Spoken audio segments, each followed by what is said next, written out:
I would definitely say these conditions are inhumane.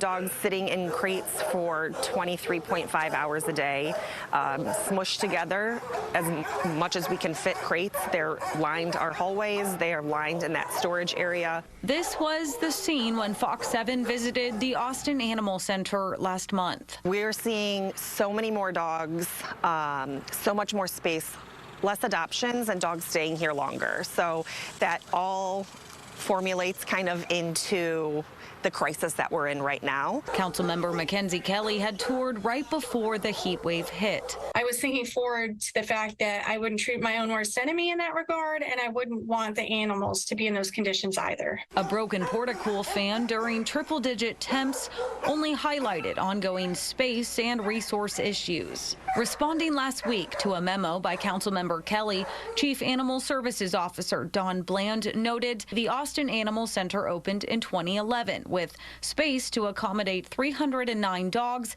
and 165 cats. As of June 12, 2023, there were 562 dogs and 669 cats. He also pointed out the intake of large dogs continues to outpace outcomes. In 2021, the shelter launched an out-of-state transport program to make more room. Also in 2021, an Animal Advisory Commission working group issued a report with recommendations. The detailed report noted backlogs with spaying and neutering pets and issues with the out-of-state transport program.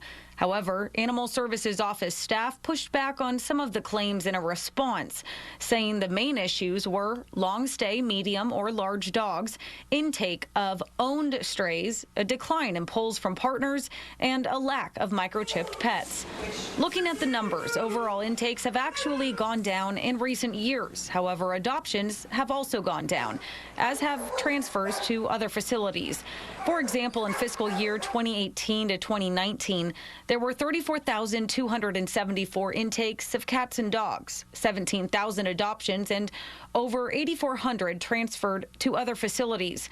In fiscal year 2021 to 2022, there were 22,320 intakes of cats and dogs, 13,000 adoptions, and 5,267 transferred out. Last year, City Council passed a resolution based on the working group recommendations, mandating a new audit that is now underway. The last one was done in 2015. Several of the things have been implemented, but then other pieces have not.